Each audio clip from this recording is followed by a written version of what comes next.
See, emphasis of matter paragraphs in the auditor's report. So first you should know what is emphasis of matter. I have told you already what is the meaning for emphasis of matter. Emphasis of matter basically வந்து என்னன்னா உங்களுக்கு financial ஸ்டேட்மெண்ட்ஸில் disclose பண்ணியிருக்கிற விஷயங்களை நீங்கள் மறுபடியும் highlight பண்ணணும்னு நினைக்கும் போது you take this emphasis of matter. So இதில் ஃபர்ஸ்ட் வந்து அவங்க இன் டீட்டெயிலாக டிஸ்கிரைப் பண்ணும்போது அவங்க என்ன சொல்கிறாங்க அப்படின்னா அதை வந்து ஃபர்ஸ்ட் ஆஃப் ஆல் இந்த ஃபர்ஸ்ட் பேராகிராஃப் இருக்குல்லையே அந்த ஃபர்ஸ்ட் பேராகிராஃபை தேர் எக்ஸ்பிளைனிங் ஓகே ஆல்ரெடி டிஸ்க்ளோஸ் பண்ணியிருக்கிறதுக்கு நம்ம வந்து we are just drawing the users attention அப்படிங்கிறத மட்டும் தான் நம்ம சொல்கிறோம். ஓகே, இப்போ இதில் வந்து அவங்க ரெண்டு கிளாரிட்டி கொடுத்துருக்காங்க. ஒரு கிளாரிட்டி என்னென்னா இங்கே இஓஎம் பேராகிராஃபில் கொடுத்துருக்கிறதுனால we are not modifying the audit report. அப்படியே ஆடிட் ரிப்போர்ட் நீங்கள் மாடிஃபைட் ரிப்போர்ட்டே கொடுத்துருந்தா கூட இஓஎம் பேராகிராஃபில் கொடுத்துருக்கிற விஷயத்துக்காக நீங்கள் மாடிஃபை பண்ணலைங்கிறத நீங்கள் தெளிவுபடுத்திடுங்க. அதுதான் சொல்கிறாங்க. என்ன சொல்லியிருக்காங்க, த auditor would not be required to modify the opinion in accordance with SA 705 as a result of this emphasis matter. Okay, அதனால ஞாபகம் வச்சுக்கோங்க. ரெண்டாவது என்னென்னா கீ ஆடிட் மேட்டர்ஸ் அப்படின்னு சொல்லி ஒரு பேராகிராஃப் இருக்குது. லிஸ்டட் என்டிட்டிஸ்க்கு அது ரொம்ப மேண்டேட்ரியாக நம்ம அதை கொடுக்கணும். ஸோ கீ ஆடிட் மேட்டர் பேராகிராஃபில் இருக்கிற விஷயங்களும் எம்ஃபசிஸ் ஆஃப் மேட்டர் பேராகிராஃபில் இருக்கிற விஷயங்களும் வேறு வேறு. ஸோ நீங்கள் ஏதாவது ஒரு விஷயத்தை கீ ஆடிட் மேட்டர் பேராகிராஃபில் இன்க்ளூட் பண்ணணும்னு நினச்சிங்கன்னா அதே விஷயத்தை நீங்கள் மறுபடியும் எம்ஃபசிஸ் மேட்டர் பேராகிராஃபில் இன்க்ளூட் பண்ண வேண்டிய அவசியம் இல்லை. So those matters that are being included under emphasis of matter paragraph shall not be found under key audit matters. Okay, அதுதான் சொல்கிறாங்க. SA 701 படி when SA 701 applies, the matter has not been determined to be a key audit matter to be communicated in the auditor's report. நல்லா ஞாபகம் வச்சுக்கோங்க. First preference எப்போவுமே ஒரு விஷயத்தை நம்ம கீ ஆடிட் மேட்டர் பேராகிராஃபில் டிஸ்கஸ் பண்ணணுமா வேண்டாமான்னு நம்ம டிசைட் பண்ணுவோம். அதில் ஒன்றும் டிஸ்கஸ் பண்ணியாச்சால் ஒன்றும் நம்ம வந்து we need not present this particular matter under KAM key audit matter நம்ம சொல்ல வேண்டாம்னு உங்களுக்கு தோணுச்சுன்னா அதுக்கப்புறம் நீங்கள் வந்து டிஸ்கஸ் பண்ணி okay if you want to emphasize like if you want to highlight it under EOM paragraph you can do it. But எப்போதுமே ஃபர்ஸ்ட் ப்ரிஃபரன்ஸ் KAMக்கு தான். பிகாஸ் கீ ஆடிட் மேட்டர் பேராகிராஃப்ன்றது மேண்டேட்டரியாக உங்களுக்கு வந்து லிஸ்டட் என்டிட்டிஸ்க்கு கொடுக்கணும் கண்டிப்பாக அப்படின்னு சொல்லியிருக்கக்கூடிய ஒரு பேராகிராஃப். ஓகே, ஸோ நல்லா ஞாபகம் வச்சுக்கோங்க. எம்ஃபசிஸ் ஆஃப் மேட்டர் பேராகிராஃப் படிக்கும்போது SA 705 படி மாடிஃபிகேஷன் ஒப்பீனியன் நீங்கள் கொடுக்குறீங்கன்னா அந்த மாடிஃபிகேஷன் ஒப்பீனியனுக்கு இந்த EOM பேராகிராஃப் காரணமே கிடையாது. நம்பர் 2 என்ன அப்படின்னு கேட்டிங்கன்னா இதில் இருக்கிற எந்த விஷயமுமே KAMல இடம் பெற்று இருக்காது. அதனால தான் it is coming under emphasis of matter paragraph. KAMல அந்த பேராகிராஃப் வந்துருச்சுன்னா it won't be repeated against in the EOM. இது நல்லா ஞாபகம் வச்சுக்கோங்க. அண்ட் தென் நீங்கள் வந்து ஒரு 3 கிளாரிஃபிகேஷன் கொடுக்க வேண்டியது இருக்கும். ஓகேவா, செப்பரேட் செக்ஷன். நீங்கள் ஃபர்ஸ்ட் ஆஃப் ஆல் நீங்கள் இந்த எம்ஃபசிஸ் ஆஃப் மேட்டர் பேராகிராஃப்க்கு என்ன ஹெட்டிங் கொடுப்பீங்க, எம்ஃபசிஸ் ஆஃப் மேட்டர் பேராகிராஃப். அதான் ஃபஸ்ட்டு பாயிண்ட் சொல்லியிருக்காங்க. Point A says that include the paragraph in the auditor's report under a separate heading or section called as emphasis of matter paragraph. So emphasis of matter தான் heading கொடுக்க போகிறீங்க. Second வந்து நீங்கள் என்ன சொல்ல போகிறீங்க அப்படின்னா you really have to describe okay that the matter that is discussed under emphasis of matter paragraph is already mentioned in the financial statements and detailed நீங்கள் இதை பற்றின full details தெரிஞ்சுக்கணும்.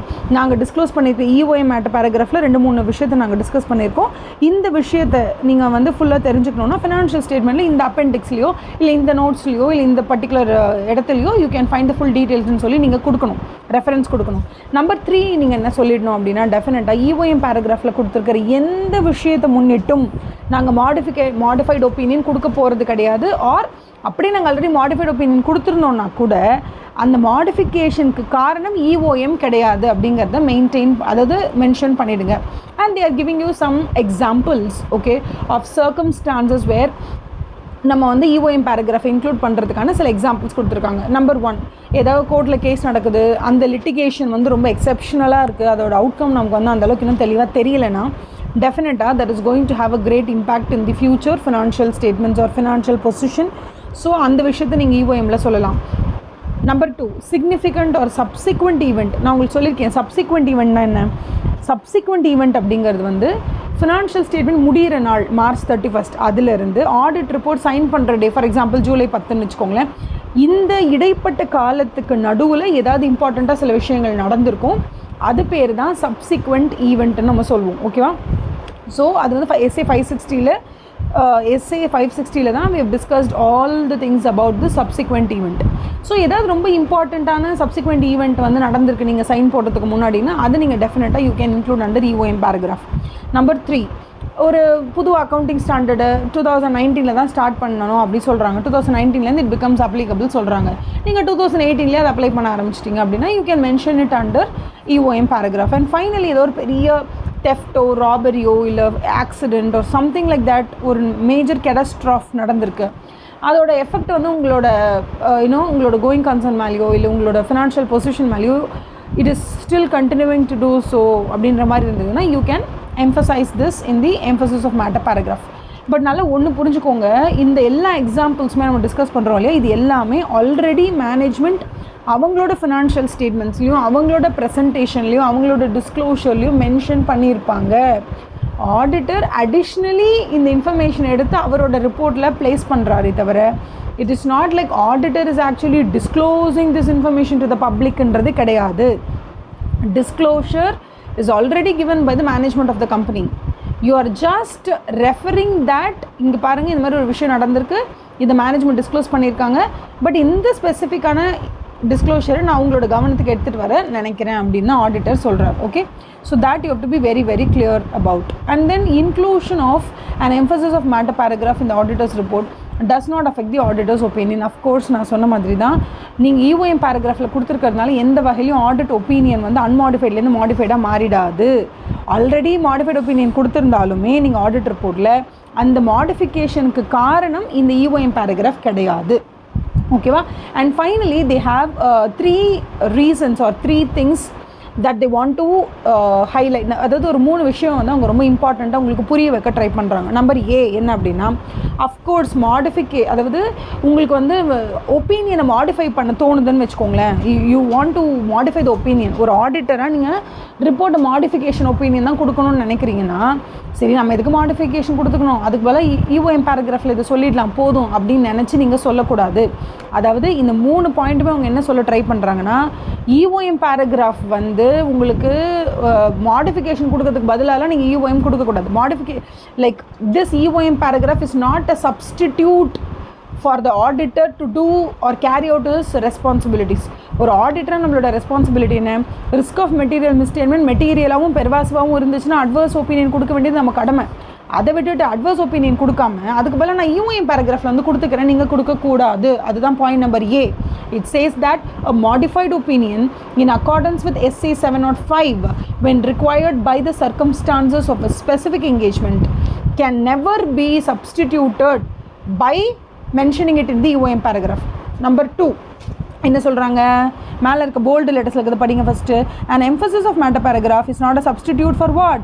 For the disclosures in the financial statements that the applicable FRF requires management to make or that are otherwise necessary to achieve fair presentation. அதாவது fair presentation ஃப்ரேம்ஒர்க்கில், applicable financial reporting ஃப்ரேம்ஒர்க்கில் ஒரு compliance ஃப்ரேம்ஒர்க்கில் இந்த விஷயங்கள் எல்லாம் ஒரு management financial ஸ்டேட்மெண்ட்ஸில் disclose பண்ணணும்னு ஒரு மேண்டேட்ரி ரிக்குவயர்மெண்ட் இருந்துச்சுன்னா அதில் அவங்க மிஸ் பண்ணிட்டாங்க, அதை டிஸ்க்ளோஸ் பண்ணலன்னு வச்சுக்கோங்களேன். சரி ஓகே, மேனேஜ்மெண்ட் அதை மிஸ் பண்ணிட்டாங்களே டிஸ்க்ளோஸ் பண்ணாமல், சரி ஓகே நான் கொண்டு வந்து அதை என்னோட EOM பேராகிராஃபில் வச்சுக்கிறேன்னு சொல்லி auditor can not substitute the EOM paragraph. Okay, cannot take this EOM paragraph to substitute the mandatory disclosures required by FRF or compliance procedure, compliance framework. புரியுதா? And finally number 3 என்ன அப்படின்னா, SA 570 படி subsequent going concern. If SA 570 is going concern, so SA 570 படி ஒரு going concern assumption இருக்கு இல்லையா, அந்த going concern அசம்ஷனை பாதிக்கக்கூடிய அளவுக்கு ஏதாவது ஈவெண்ட்டோ இல்லை எனி இன்சிடென்ட் நடக்குது அப்படின்னா அதை நீங்கள் எப்படி டீல் பண்ணணும்னு SA 570 இஸ் டெல்லிங் யூ. அதை டீல் பண்ணாமல் விட்டுட்டு நான் பரவாயில்ல நான் EOM பேராகிராஃபில் வந்து நான் சொல்லிடுறேன் இந்த மாதிரி கோயிங் கன்சர்ன் பாதிக்கப்பட்டிருக்குன்னு அப்படின்னு நீங்கள் சொல்லலாமான்னு கேட்டால் நோ. அப்போ உங்களுக்கு 3 கடமைகள் இருக்குது. நம்பர் 1 என்ன அப்படின்னு சொன்னால், மாடிஃபிகேஷன் கொடுக்கணுன்னா நீங்கள் மாடிஃபிகேஷன் தான் கொடுக்கணும், அதுக்கு பதிலாக EOM பேராகிராஃப் யூஸ் பண்ணக்கூடாது. Number 2, if you're asked to disclose certain matters in a certain prescribed way in your financial statements, management அது அப்படி தான் கொடுக்கணுமே தவிர அதுக்கு பதிலாக இஓஎம் பேராகிராஃபை ஆடிட்டர் யூஸ் பண்ணக்கூடாது. நம்பர் 3, SA 570 கோயிங் கன்சர்ன் அசம்ஷன்ஸில் ஏதாவது சிக்னிஃபிகண்ட்டான கான்சிக்வன்சஸ் இருக்கிற அளவுக்கு ஏதோ ஒரு விஷயம் நடந்துருச்சு கோயிங் கன்சர்னை பாதிக்கிற அளவுக்குனா அதை நீங்கள் 570 படி தான் டீல் பண்ணணுமே தவிர அதுக்கு பதிலாக இஓஎம் பேராகிராஃபை ஒரு சப்ஸ்டிடியூட்டாக யூஸ் பண்ணக்கூடாது. So these are the 3 situations where EOM cannot be used as a scapegoat to escape from your duties and responsibilities. உங்களோட டியூட்டி என்ன? டிஸ்க்ளோஷர் ஒழுங்காக கொடுக்குறது. Management has to disclose everything mandatorily required by applicable FRF. Okay, அதே மாதிரி நீங்கள் modification பண்ணணும்னா modify பண்ணுங்கள் opinion, அதுக்கு மேலே இஓஎம்ல கொடுக்காதீங்க. நம்பர் 3, SA 570 படி டீல் பண்ணுங்கள் கோயிங் கன்சர்ன் அசம்ஷன் பாதிக்கிற மாதிரி எதாவது வந்துச்சுன்னா அதுக்கு பதிலாக you can not use this EOM paragraph as a scapegoat அப்படின்னு சொல்கிறாங்க. I hope you have understood everything that is related to emphasis of matter paragraph. If you have any doubts, please do comment section la you can ask me. Okay, thank you so much. Thanks a lot for your overwhelming support. Please do subscribe and share it with your friends and please help us grow. Thank you so much. Have a nice day.